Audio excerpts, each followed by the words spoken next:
Bonsoir, nous allons parler aujourd'hui de l'emploi qui reste une des préoccupations majeures de cette période post-Covid. Les nouvelles technologies nous ont offert, comme vous le savez tous, énormément d'avantages durant cette crise sanitaire. La proximité virtuelle avec la famille et les proches, une continuité professionnelle grâce au contact permanent avec ses collègues du travail, les services de manière globale aussi, achats, livraison, consommation et les innombrables facilités de la vie que nous connaissons tous. Ces nouvelles technologies qui sont en train de changer tout simplement le monde de l'emploi, aussi bien les habitudes que la perception elle-même. On estime d'ailleurs que plus de 50% des métiers qu'on verra dans 20 ans n'existent pas au jour d'aujourd'hui. C'est tout vous dire l'évolution considérable qui nous attend. De nouveaux profils seront également leur apparition, des autodidactes de plus en plus présents, peut-être, avec tous les moyens de formation moderne et de e-learning. Le statut d'informaticien aussi, le statut d'informaticien sera-t-il toujours aussi important? Nous poserons la question justement à nos invités. Révolution numérique dans l'emploi, transformation digitale, certains même parlent de bouleversement. Ce ne sont pas les qualificatifs qui manquent. L'émission de ce soir est intitulée « Métiers dans l'IT, l'avenir ». Bienvenue dans Insight.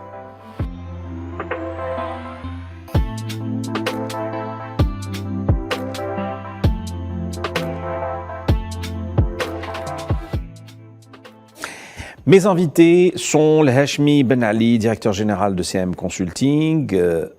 Bonsoir Hashmi Ben Ali. Merci pour l'invitation. C'est à nous de vous remercier. Louay Jaffer, directeur général d'Emploitic. Bonsoir. Bonsoir Louay, c'est toujours un plaisir de vous recevoir. Nordin Azouz, directeur de rédaction de Reporter, comme tous les mercredis, notre consultant. Nordin, bonsoir. Bonsoir Ahmed.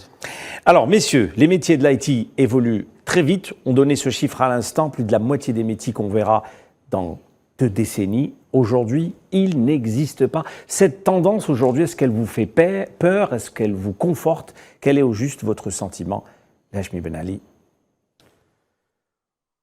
En fait, elle ne nous fait pas peur plus qu'elle nous conforte. En fait, elle nous déstabilise sur certains égards. En fait, on doit s'adapter. En fait, on le vit quotidiennement, soit dans notre vie professionnelle, soit dans notre vie personnelle et privée. Nos enfants se transforment aujourd'hui avec des smartphones, la famille, les contacts avec le monde. La pandémie, elle a accéléré un petit peu ce changement, voire ce truc-là. Mais moi, derrière, ces métiers-là évoluent. En fait, le service lui-même qui évolue, qu'on donne aux consommateurs ou voire aux entreprises. Et derrière, il y a toute une armada d'industries, de logiciels et de high-tech qui travaillent pour offrir ces services-là à ces entreprises. Donc on va dire mitigé. Exactement. D'accord. Il y a certains métiers qui vont rester, ils ne vont pas disparaître. Il y a d'autres qui vont disparaître, voire ils vont évoluer tout en étant liés à la technologie. Il y a aujourd'hui certaines entreprises, certains secteurs, je prends les banques par exemple, si vous éteignez leur système, ils ne peuvent pas travailler. Et j'en passe, il y a beaucoup d'entreprises, il y a beaucoup de secteurs comme ça. S'il n'y a pas de, il n'y a pas de système d'information, il n'y a pas d'outils, ils ne peuvent pas travailler, sinon ils vont être bloqués. Donc le changement est de taille. Donc chaque entreprise aujourd'hui doit s'équiper, doit avoir d'ailleurs vous avez parlé d'informaticiens tout à l'heure, qui vont faire fonctionner tous ces outils. Très bien. Voilà, donc de plus en plus aujourd'hui, l'IT en général, il est un peu élevé en haut dans la hiérarchie de l'entreprise. Ça devient stratégique pour certaines entreprises. Louay, réconforté, terrifié? Franchement, les deux sentiments en même temps. D'abord réconforté par tout le progrès que ça peut amener. Aujourd'hui, Hashmi l'a abordé, le fait de se connecter au monde, d'avoir du travail plus flexible ou du service à la personne ou à l'entreprise. Ça, sur cette partie-là, ça réconforte parce que ça amène du progrès. Mais en même temps, ce progrès-là amène d'autres problématiques comme la sécurité des données personnelles, comme la séparation de la sphère privée publique. Et donc, le progrès amène avec lui en même temps des risques. Et donc, c'est pour ça que je dirais, voilà, moi, je vois que c'est plutôt positif si on arrive à réguler toutes ces avancées technologiques. D'accord. Allez, votre avis, Nourdine, aujourd'hui, comment on peut se placer vis-à-vis de cette tendance? J'allais dire, comme on avait presque tranché, en fait, il ne s'agit ni d'avoir peur, ni d'avoir des frayeurs et encore du plaisir. Il s'agit de reprendre un petit peu la formule que lançaient les prospectivistes qui avaient imaginé ce que nous vivons aujourd'hui à la fin des années 60, notamment américains, c'est s'adapter ou périr, en fait, c'est ça.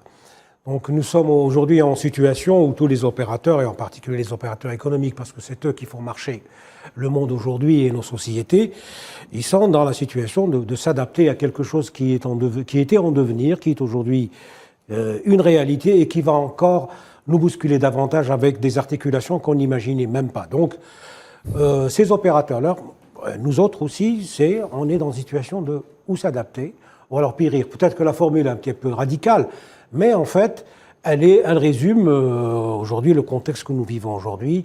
Il y a un bouleversement total et en profondeur et du marché de l'emploi et de la manière dont les sociétés fonctionnent aujourd'hui, et même dans nos relations. Donc, ni peur, ni frayeur, mais s'adapter. S'adapter comment? En se préparant, par la formation. Je parle des sociétés comme les nôtres, parce que nous sommes dans une situation de première émergence, si le terme m'est permis. Donc, par la formation, par un investissement dans les institutions que sont l'enseignement supérieur, les laboratoires de recherche, les universités, mais aussi les opérateurs aussi qui sont dans ce domaine-là. C'est aussi par trouver les moyens de performer cet écosystème qui est en train de balbutier aujourd'hui. Chez nous, on en parlera tout à l'heure si vous voulez, Ahmed. Et regarder ce qui se passe ailleurs, c'est-à-dire sous nos yeux aujourd'hui. Très bien. Voilà. Notons la formation et certainement c'est un point sur lequel nous allons revenir. Hachmi Ben Ali, vous parlez justement de ce profil d'informaticien. On se rappelle il y a quelques années, succès fou, débouché garanti, trouver un job rapidement pour un informaticien fraîchement diplômé. Alors, est-ce que ce métier a tendance à aujourd'hui être toujours aussi indispensable? Est-ce que le profil d'informaticien a toujours autant de succès? Je vous pose cette question parce qu'aujourd'hui, on a beaucoup d'informaticiens qui sont brillants dans ce domaine et qui n'ont pas fait sa spécialité. Moi, je pense plus que jamais indispensable. Absolument. Parce que le bouleversement qu'on vit ne peut être accompagné qu'avec cette génération d'informaticiens qui vont accompagner ce changement. Parce qu'il ne faut pas se leurrer. Moi, quand j'ai une application aujourd'hui, je prends l'exemple des applications qu'on a en Algérie, je prends Yassir, je prends TemTem, je prends ceci. Derrière, il y a une armada d'ingénieurs et d'informaticiens dans le réseau, dans le hard, dans la sécurité, dans l'intelligence artificielle, dans ces trucs. Et nous, moi, personnellement, en tant que citoyen consommateur, je suis content de faire comme ça, de chercher en voiture. Ça m'arrive, j'ai une voiture, mais quand je me déplace avec les bouchons et tout, je préfère prendre Yassir, je ne prends pas ma voiture. Donc, c'est de la serviction. Donc, derrière, par contre, on a ce qu'on appelle une pression sur le marché de l'emploi. Il ne faut pas se leurrer, notre université ne fera pas assez pour répondre au marché. Même si elle forme malheureusement une partie, elle part. Il n'y a pas que le problème des médecins qu'on a, sur lequel il y a 2-3 semaines, on a eu pas mal d'articles sur les journaux. Nous aussi, on vit ce problème. On le vit. Moi, je suis opérateur dans le domaine. J'ai une 50aine d'entreprises. On a peine à recruter. 50aine d'employés. D'employés, pardon. D'employés. Ah, ça serait pas mal. Ah oui, ça serait super. Mais sinon, après, c'est 50aine de soucis aussi. Il faut gérer une. Donc, il y a un besoin constant de renouveler en fonction de l'évolution de marché. Et sur le marché, on ne trouve pas. On ne trouve pas pour diverses raisons. Soit l'entreprise, plutôt l'université algérienne ne forme pas assez. Voir ce qu'elle forme, une partie, elle part. Donc, il n'y a pas beaucoup qui restent ici. Mais moi, je dis, quand j'ai vécu à l'étranger les vagues de numérisation, on n'en est pas encore. Hein. On est pratiquement en balbutiement. Le jour où elle va arriver, cette vague-là, elle va nous emporter.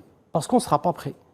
ni en termes de formation, ni en termes d'adaptation des contenus de programmes dans les universités, voire la formation professionnelle. Moi, j'ai vécu dans des expériences où il y avait des conversions des biologistes, des gens qui ont fait sociologie, qui étaient tous dans le chômage, ils sont partis pour des formations moyenne durée pour aller répondre à des besoins de numérisation des entreprises. Et aujourd'hui, quand vous êtes voisin de l'Europe, on est le sud de l'Europe, vous avez un pays comme la France qui a un déficit de 80 000, l'Allemagne qui a la même chose, l'Angleterre qui a la même chose. Vous ne pouvez pas faire face. Moi, en tant que petite entreprise dans mon coin, je ne pourrais jamais faire face. Et on continue à... Et vous n'êtes pas le seul. Je ne suis pas le seul, oui. C'est le cas de toutes les entreprises, je pense. Est-ce qu'aujourd'hui, vous pouvez comprendre ce cri de détresse Je le comprends et je le vis, voilà. En tant qu'opérateur aussi.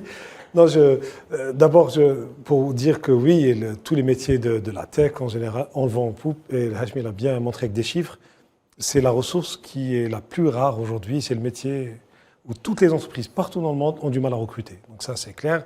Donc, ça concerne tout le monde. Donc voilà, on peut.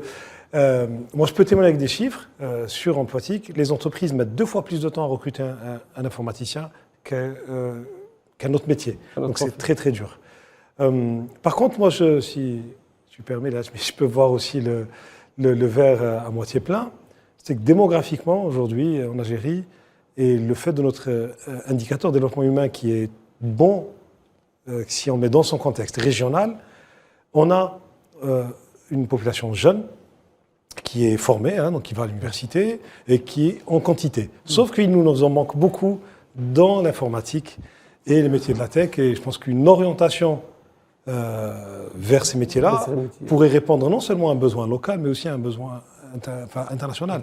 Et la création d'emplois serait vraiment énorme, parce qu'il se trouve qu'on est dans un fuseau horaire extraordinaire en face d'un continent qui en a besoin grandement.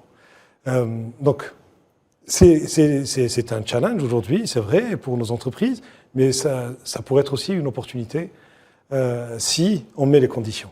Mais aujourd'hui, face à cette cadence d'un continent comme l'Europe qui est juste en face de nous, qui est énergivore, j'ai envie de dire, en matière de... Voilà, c'est pas évident d'y faire face, c'est un peu le souci de l'Hashmi. En fait, nous, en tant qu'opérateurs, petit qu'on soit, on ne peut pas. On n'a pas les moyens, ni l'ambition, ni notre mission. Ce n'est pas notre mission. Ça, c'est une mission macro, c'est une mission de l'État. Ce n'est pas notre mission. Donc, il faudra peut-être revoir, voire compléter. La qualité, quand je parle de qualité d'ingénieur, on a d'excellents ingénieurs qui nous arrivent. Il ne faut pas se leurrer, ils sont très bien, ils sont efficaces, ils sont engagés. Mais malheureusement, en face, vous avez des nations qui mettent en place des stratégies d'attractivité. Ils ne nous laissent rien. Nous, personnellement, ils ne nous laissent rien. Donc, le travail, en fait, c'est un travail de stratégie globale sur lequel il faut que les autorités ou que les pouvoirs publics travaillent. En même temps, de notre côté, si on veut avoir de l'expertise, si on veut exporter, parce que après, derrière, c'est de travailler sur ça. Si on n'a pas un marché dynamique, le nôtre, on ne peut pas se développer. Si on a des entreprises aujourd'hui, je prends un exemple simple, dans mon secteur, je travaille sur un produit qui est leader du marché mondial, donc celui qui vient travailler chez moi, ou chez des entreprises comme moi, Vous êtes dans les ERP. Les ERP, sans citer de nom. Ils ont une carte visite internationale. Quand vous avez la plus grosse entreprise en Algérie, sans citer de nom, qui va confier ce projet-là à une entreprise étrangère, comment voulez-vous créer de la compétence dans le pays, créer de l'expertise et espérer derrière éventuellement à faire de l'export ou à faire... C'est vrai que les DSI, moi c'est un appel que je fais à ces DSI-là, qui disent qu'on n'a pas de compétences en Algérie, qu'on n'a pas ceci, qu'on n'a pas cela. Ils peuvent avoir raison sur un aspect. Un aspect dans un certain angle. Mais de l'autre côté, si ces entreprises-là ne jouent pas un rôle citoyen de nous accompagner, nous, d'aller dans des projets pareils, de travailler avec des groupements, avec de l'expertise qu'on peut importer comme eux, ils l'importent. Par contre, nous, de notre côté, elle va rester ici. Elle va rester, elle va être fructifiée. Donc, on va encore faire d'autres projets parce que le chantier est vaste. On n'est qu'au début, on est au début de la numérisation. Il y a du secteur public, il y a des entreprises privées et publiques, ainsi de suite. Donc l'entreprise elle-même toute seule ne peut pas faire. Donc il il faudra peut-être une stratégie globale dans laquelle l'État, en fait, travaille dans S'implique plus. S'implique plus, oui. Loaï, rapidement. Je me permets, juste pour... c'est vrai qu'il y a beaucoup de départs d'informaticiens, mais j'aimerais juste dédramatiser la situation. Parce qu'il faudrait toujours nous placer dans notre contexte. Il y a 1 an et demi, on a participé à une grande étude internationale sur plus de 200 000 salariés dans le monde. Et vous savez, 1 personne sur 2 dans le monde pense à la mobilité internationale. Oui. 1 sur 2. C'est vraiment pas quelque chose de nouveau, et encore moins qui concerne juste l'Algérie. Et bien sûr, quand on va sur notre pays, c'est pas 1 sur 2, c'est 8 sur 10. Mais bien sûr, on a tendance on parle de mobilité internationale. Oui, c'est qu'ils pensent à la mobilité internationale. Donc on a tendance à nous alarmer. Mais si on se compare avec nos voisins immédiats, ils sont sur des taux qui sont plus autour de 9 sur 10, plus élevés. Et si on va vers l'Afrique subsaharienne, encore plus élevés.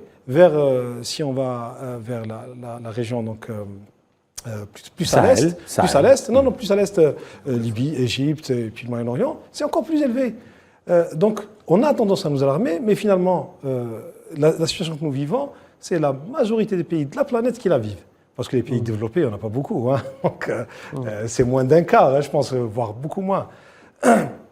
Et leur avantage, pour eux, leur avantage, c'est d'être capable de perdre des talents, mais d'attirer de nouveaux. Et donc, c'est ce que tu disais, cette dynamique du marché, c'est ça ce qui crée les richesses des pays. Donc, il y a des allées, des départs, les gens se mélangent, la compétence se crée et se transfère. Vous voulez dire que dans les pays développés, quand ces compétences partent, elles sont aussitôt remplacées. Exactement. C'est pas le cas chez nous. C'est pas le cas chez nous, exactement. Voilà. Et c'est sur cette question que le Hachmi s'inquiète. Et il a tout à fait le droit. Exactement. N'est-ce pas? Nordine? Oui, mais alors pour déconstruire rapidement la question que tu viens de soumettre, oui, l'informatique est un métier incontournable aujourd'hui. Oui, l'informatique est créateur par excellence d'emplois. Il y en a même qui fixent des seuils de 2030-2040 parce qu'après, l'informatique en lui-même va générer d'autres formes aujourd'hui de travail.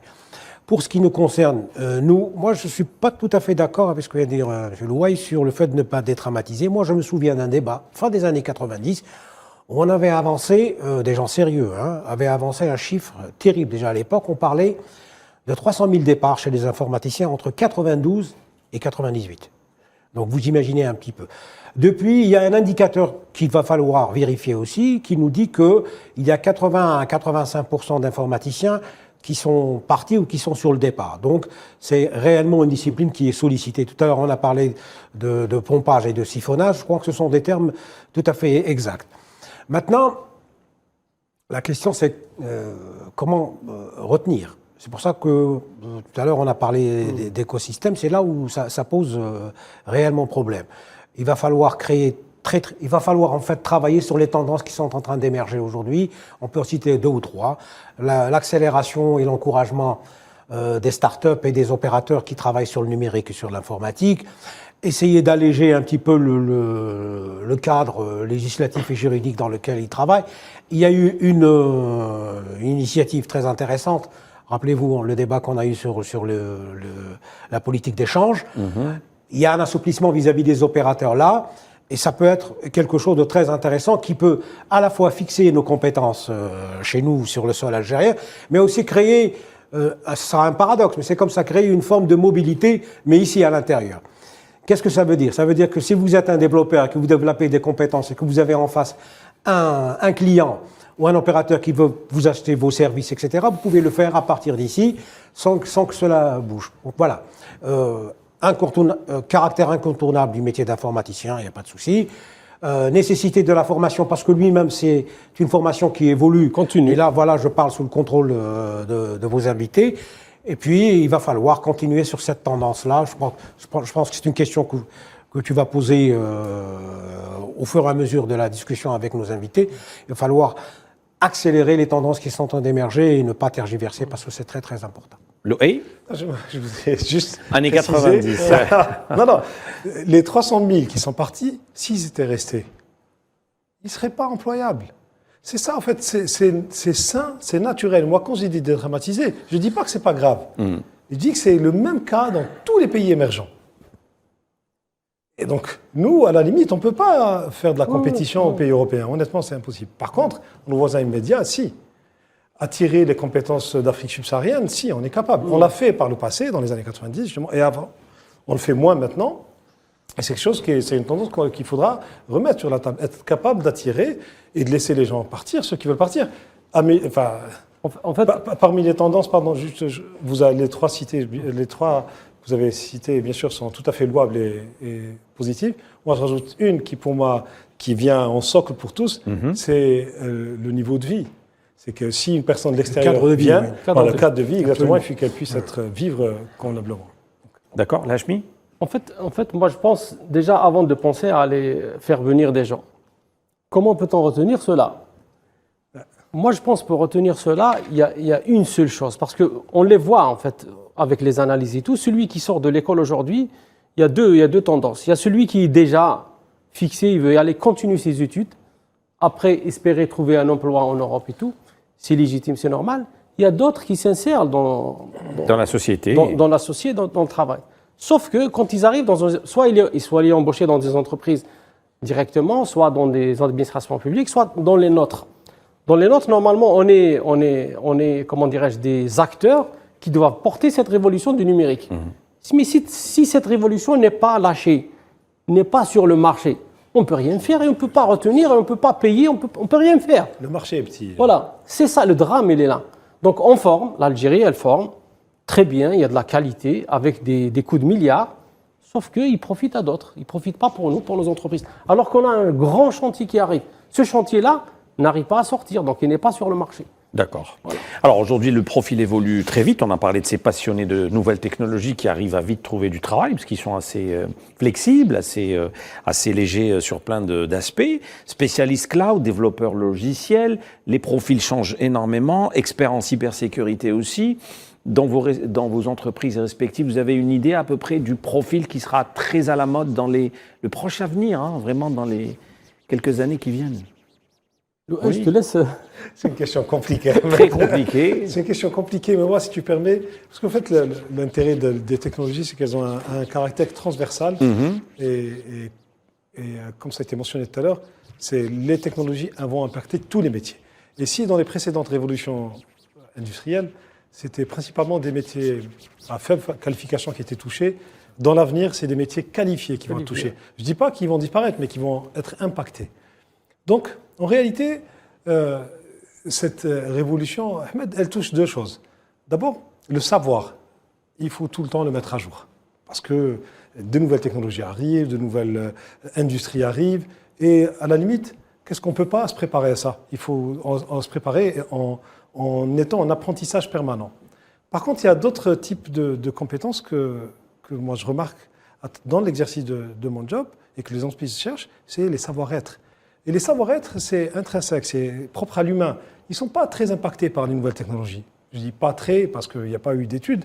En réalité, les entreprises dans le monde de demain, face à l'intelligence artificielle, voudront des gens plus créatifs, qui savent travailler ensemble, qui savent résoudre des problèmes complexes. Et ça, l'avantage, la bonne nouvelle, c'est que comme ce n'est pas impacté par les nouvelles technologies, quand une personne fait cette acquisition ou les développe, elle les a pour tout le temps. Donc finalement, c'est, à mon avis, c'est les compétences de base qui permettent après aux personnes de s'adapter.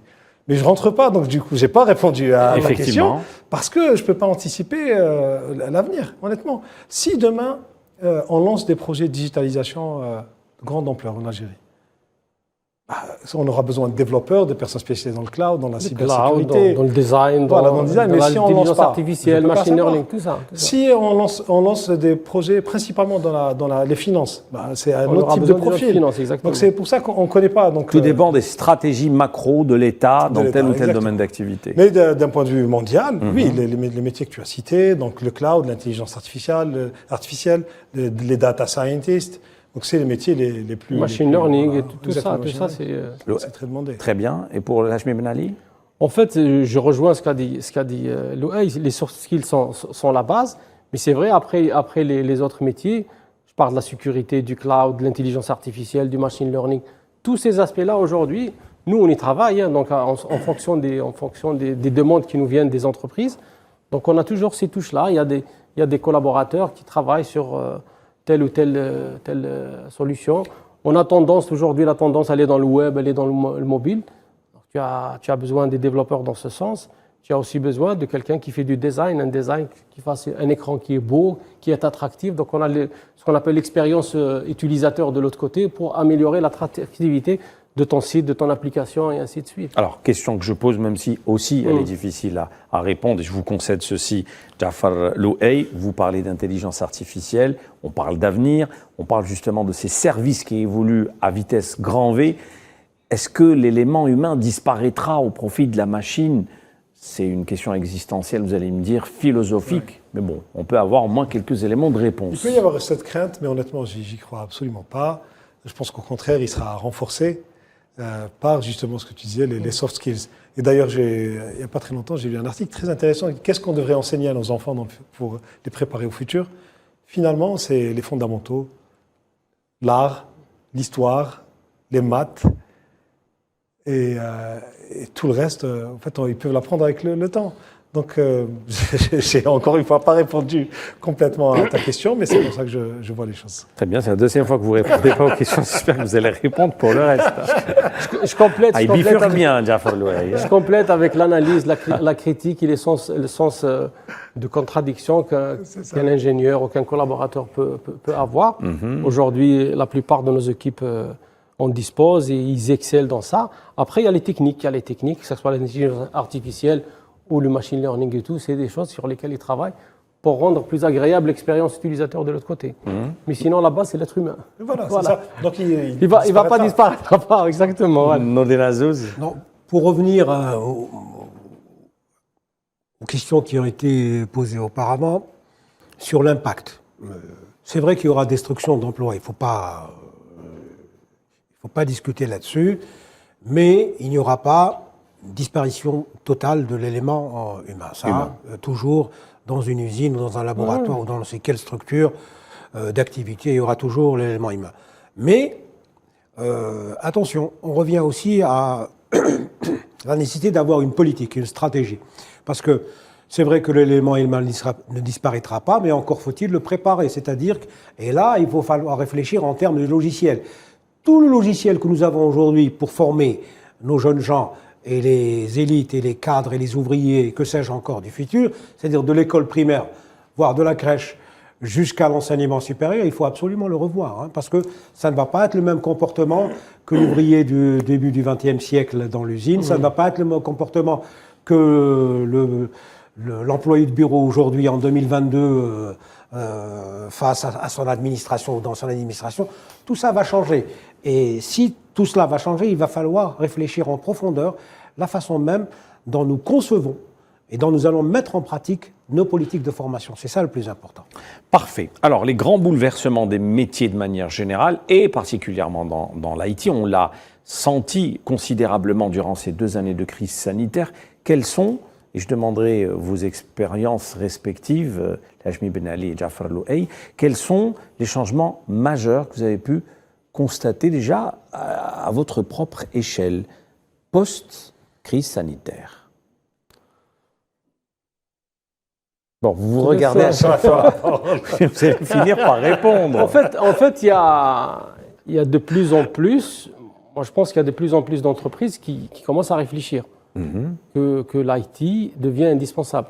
Le Covid, quand il est arrivé, en mars ou en avril 2020, certaines catégories d'emplois ou de postes, ils ont été obligés d'être confinés à la maison. D'autres, non, on n'a pas pu, pour l'industrie, pour... tout ce qui est manufacturier, tout, on n'a pas pu. Mais les autres, quand il fallait être à la maison, il fallait travailler. Donc, il fallait être équipé. Après, ça s'est développé, le travail à distance, avec les outils et tout. Après, les entreprises, celles qui étaient déjà en amont équipées, nous, on avait déjà des entreprises qui étaient équipées. Donc, il suffit de mettre en place le VPN et tout. Et puis, le gars, il peut rester chez lui, il peut travailler. Il s'agit pas je ne parle pas d'une réunion. Une réunion, c'est facile avec un outil et tout. D'autres entreprises aujourd'hui commencent à y aller vers ça. C'est lent, mais ça viendra. D'autres entreprises qui avaient déjà ces outils-là, donc ils étaient avancés, leurs collaborateurs, ils ont pu travailler tout en étant à l'extérieur. Maintenant, ils sont partis chercher leurs clients tout en étant confinés. Ça veut dire d'ouvrir leur système pour leurs clients, éventuellement, que ce soit des commandes, que ce soit d'autres interactions et tout. Donc il y a une évolution qui est faite. Ceux qui sont déjà préparés, donc ils ont passé la vague normalement. Notamment, je vois dans le secteur de la pharmacie, par exemple, l'industrie pharmaceutique ou de l'agroalimentaire, certaines entreprises qu'on accompagne, le passage, voire le changement a été rapide parce qu'ils étaient déjà prêts. D'autres non, d'autres, donc c'est maintenant qu'ils prennent le train pour... Vous allez me répondre cette fois, Oui, tout à fait. rassurez-moi. Non, mais je vais dire à peu près ce qu'a dit Hachmi, mais moi, en tant qu'observateur, 2 axes principaux. L'un sur les métiers de l'entreprise, donc des logiciels pour mieux travailler, pour être plus performant et tout.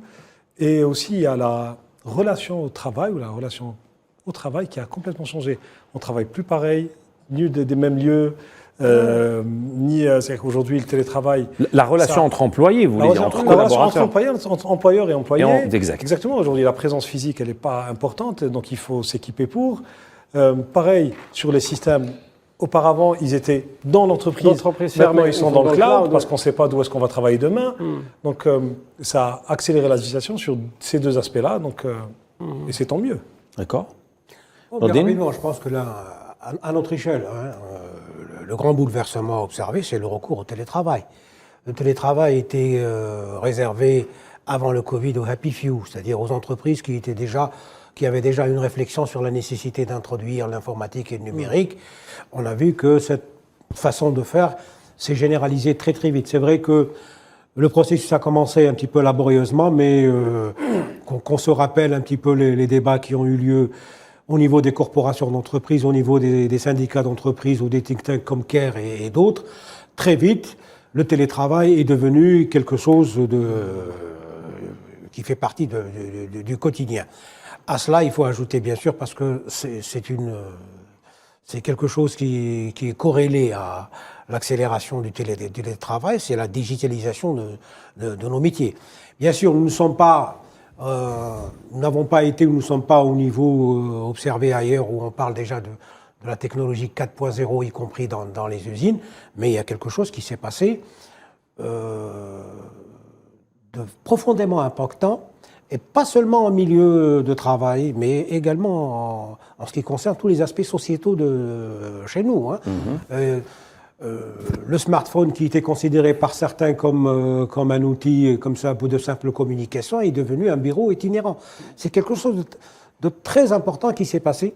Donc, télétravail, dématérialisation du travail, digitalisation accélérée des métiers et des activités, notamment dans les services et dans l'administration. Et je pense que si les choses se passent très bien et qu'on arrive à avoir plutôt à assister à l'accélération de la politique qui est mise en place aujourd'hui pour accélérer justement cette digitalisation, on peut en parler après. Je pense que à terme, on verra ce type de pratique et ce bouleversement, y compris dans les usines où on pratique la manufacture, c'est-à-dire les usines. Parfait. Alors, on remarque pour l'Algérie, en tous les cas, un véritable boom pour certains métiers dans les services, notamment grâce aux nouvelles technologies.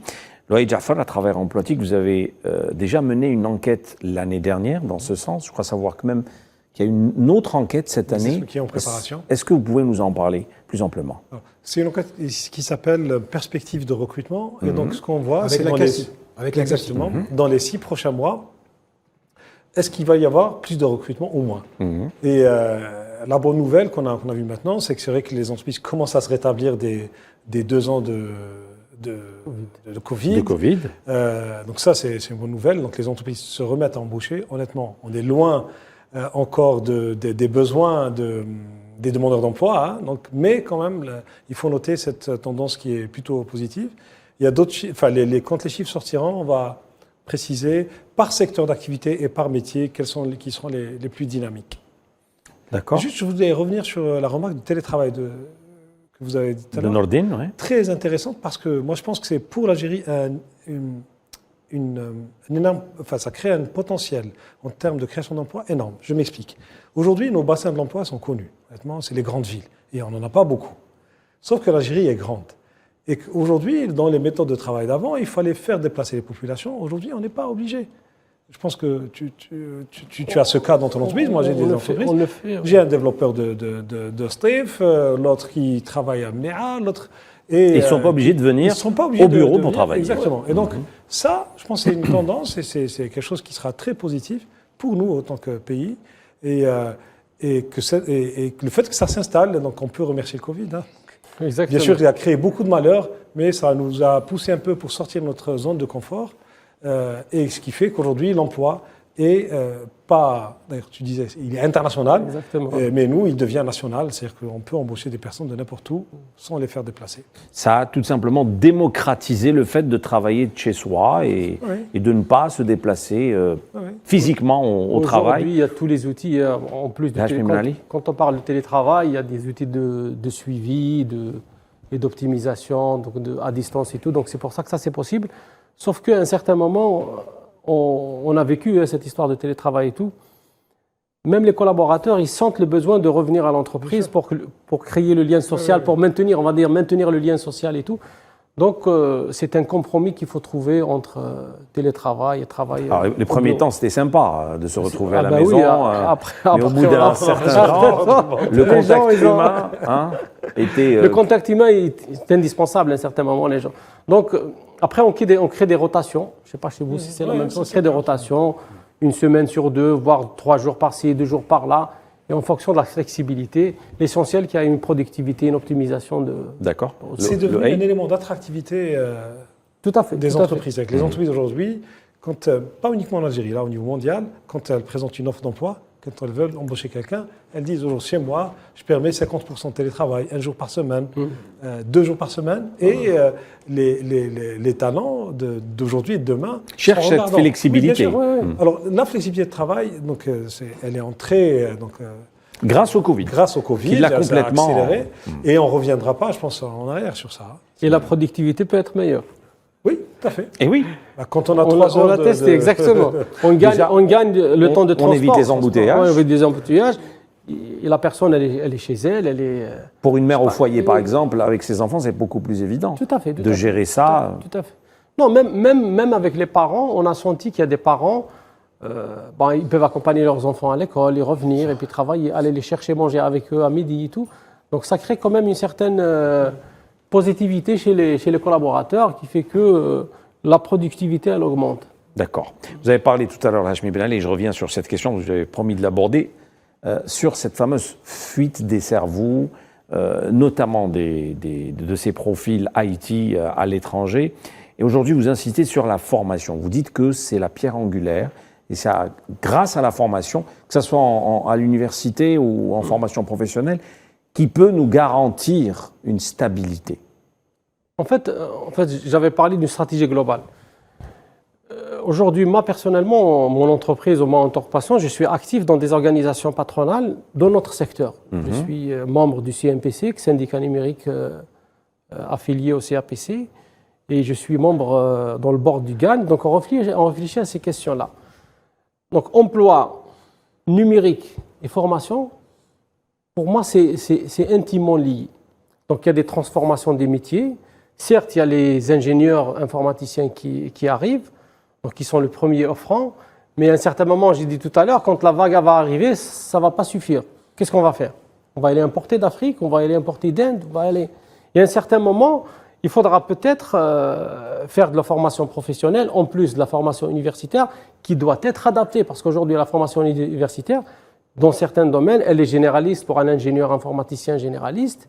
Et quand on regarde aujourd'hui dans le monde entier, notamment l'exemple de l'Inde, on vous justement, j'allais vous citer, c'est un vivier pour informaticien. Exactement. Dans l'Inde, on vous fournit un ingénieur qui a fait son parcours peut-être sur 4 ans généraliste, donc il avait tout. Et sur la dernière année, il est sur une technologie, voire sur un bien produit précise. Bien précise. Il est prêt à l'emploi. C'est pas le cas. Mais il travaille depuis son pays. Il travaille depuis son pays, voilà. exactement. Depuis Bangalore. Voilà. Depuis Bangalore, par exemple. Voilà. Ça, c'est pas le cas encore chez nous. Peut-être les programmes de formation vont évoluer. Est-ce envisageable? Est-ce possible, pensable? Aujourd'hui, il y en a pas mal d'acteurs sur le marché, les grands constructeurs, les grands éditeurs, les grands donneurs d'ordre. Déjà l'école Santerre, on peut citer ce genre d'exemple. Non, je veux dire qu'il peut y avoir des stratégies de partenariat entre les différentes écoles, et c'est donneurs d'ordre mondiaux, on va dire. Parce qu'on ne peut pas s'en passer.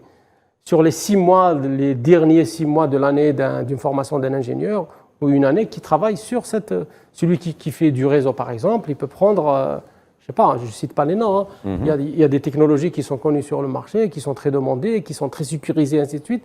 Ils travaillent sur ça, ils ont des certifications à la fin, ainsi de suite, donc ils sont prêts à l'emploi. Maintenant, ça, c'est la formation universitaire. Il y a la formation professionnelle. Parce qu'aujourd'hui, sur le marché, vous avez des gens qui sont formés, qui sont au chômage.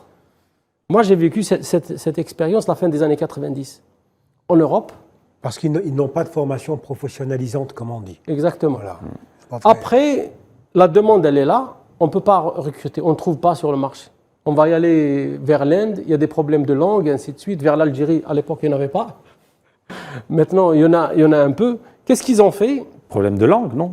Si? Non, c'est problème de langue pour l'Asie. Voilà. Oui, pour l'Asie, oui. Mais qu'est-ce qu'ils ont fait? Ils ont pris tous les gens qui étaient au chômage chez eux, des étrangers ou des locaux, qui ont fait des doctorats en mécanique, quelqu'un qui a fait doctorat en chimie, quelqu'un qui a fait philosophie, quelqu'un qui a fait sociologie. Ils les ont, ils leur ont fait des programmes de formation, de reconversion en informatique, mais ciblés sur des technologies X. C'est ça. Pour qu'ils soient efficaces, employables, opérationnels. Déjà, de par la formation, quand vous prenez un docteur ou un ingénieur dans n'importe quelle discipline, déjà, il est déjà formaté, il est déjà bien formé et tout. Donc, il lui manquait quelque chose qui... Et il y avait aussi certaines, comme les ERP par exemple, celui qui a fait un doctorat en mécanique, facilement il va y aller sur la partie GMAO par exemple, de la maintenance, mais sur l'outil lui-même qui est très demandé sur le marché. Donc il y a une partie, c'est de la formation initiale, donc l'enseignement supérieur. Il y a l'autre partie pour faire face à la vague quand elle va arriver, c'est de la formation professionnelle, pour compléter cette formation assez... Aujourd'hui, nous, par exemple, quand vous prenez des entreprises comme les nôtres, quand on reçoit un jeune informaticien, on le forme. On le forme, il est sur 6 mois par exemple, il est là en train de découvrir une solution, il est là en train de tester, en train de découvrir, de s'auto-former, ainsi de suite, pour qu'il puisse être opérationnel et peut être à disposition d'une jeune entreprise ou dans un projet. D'accord. Loïc, cette configuration, vous pensez qu'elle est envisageable, faisable dans notre pays? Oui, je pense que c'est faisable. J'ajouterais juste le privé pourrait s'y mettre aussi, pour participer à l'effort de formation. Et il y a une façon de former dans l'entreprise à travers le stage qui est à mon avis sous-exploitée en Algérie. Partout dans le monde, les ingénieurs ou les universitaires avec des diplômes liés à l'industrie ou au commerce, à la dernière année, vous avez au moins 6 mois de stage. Et souvent, c'est les 2-3 dernières années, il y a des stages. Ça veut dire quoi? C'est que les entreprises doivent être plus accueillantes. Ce n'est pas le cas chez nous. Pour ne pas mettre tout le tort sur les universités. Il faut pas se leurrer. Chez nous, il faut parfois une intervention pour qu'un étudiant puisse accéder à une entreprise. Il faut appeler un chat un chat. C'est pas normal. On devrait avoir un marché du stage comme on a un marché de l'emploi. Et c'est ce qui pourrait justement... régler une partie de ce problème. Régler une partie de ce problème, parce que faire un stage de 6 mois, c'est justement se conforter à la réalité. C'est une immersion pour l'étudiant et c'est une opportunité pour l'entreprise pour détecter des talents. Peut-être le futur talent qui sera recruté même. Ça pourrait être une source vraiment de formation très rapide, mais qui est sous-exploitée malheureusement. C'est vrai ce que dit Louaï, c'est que nous, on a exploré ça, c'est que moins de 6 mois, on ne peut pas accueillir un stagiaire moins de 6 mois qui puisse monter en compétences rapides. On n'en tire rien, si ce n'est pour... Ni lui, ni vous. Ni lui, ni nous. Peut-être un peu lui, parce que ça sera une petite expérience et tout, mais nous, en fait, il faut qu'il continue. Après, il faudra qu'il y ait peut-être un contrat de première embauche, ainsi de suite. Il y a des mécanismes peut-être qu'il faudra réfléchir dans ce sens. Le stage, première embauche, ainsi de suite. Si je prends des exemples qui sont en face de nous, je prends la France, qui prend des jeunes ingénieurs, qui les prennent chez nous ou ailleurs, avec ou sans expérience. Dès qu'ils arrivent là-bas, ils ont un master en alternance. Quand ils ont un master en alternance, ils sont embauchés dans une entreprise, une semaine en formation et 3 semaines dans l'entreprise. Et ils sont bien rémunérés. Enfin, relativement, mais déjà... Relativement bien, par rapport à... Qui fait ses études, c'est très bien. Voilà, pour un étudiant, c'est top. Et pour l'entreprise, c'est aussi top. L'exemple de la France ou de l'Allemagne, le salaire, on va dire la bourse qu'on donne à cet ingénieur, c'est autour de 1 500 €. L'entreprise, elle paye 20%. Le reste, c'est l'État. C'est l'État. Et nous, on ne peut pas faire face. Ça, c'est macro. Ça rentre dans la stratégie globale.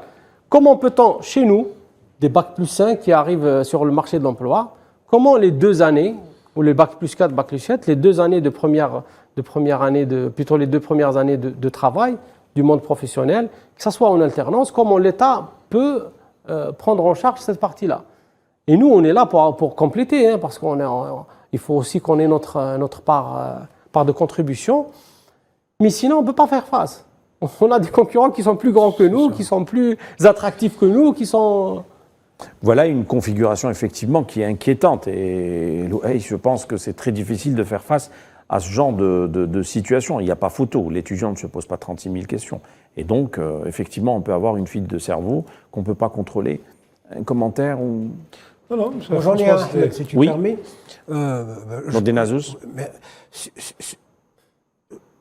Le débat sur la formation des compétences est à affiner aujourd'hui par rapport aux informations dont nous disposons. Tout à l'heure, tu as évoqué l'enquête qui a été faite par Emploitic de 2021. Moi, j'ai lu ce document et j'ai été frappé par la récurrence de la plainte des entreprises à ne pas trouver de compétences au moment même où elles recrutent. Ça, c'est un indicateur quand même qui est assez inquiétant, qui me permet de dire qu'on a beau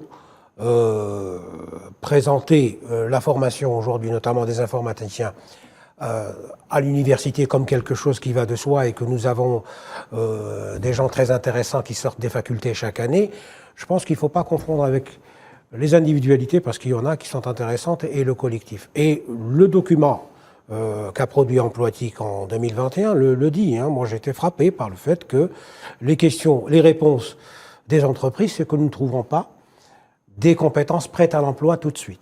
Ça, c'est une première information. La deuxième information, toujours par rapport à d'affiner le débat sur la formation, de regarder ce qui se fait au niveau des facultés et au niveau des structures qui sont nouvellement créées. Je pense par exemple, même si on s'éloigne un petit peu du débat, je pense par exemple à la création récente de l'École supérieure de l'intelligence artificielle à Sidi Abdallah.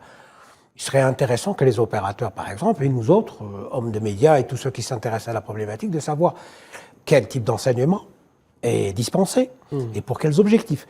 Donc voilà, et c'est quelque chose qui doit être absolument...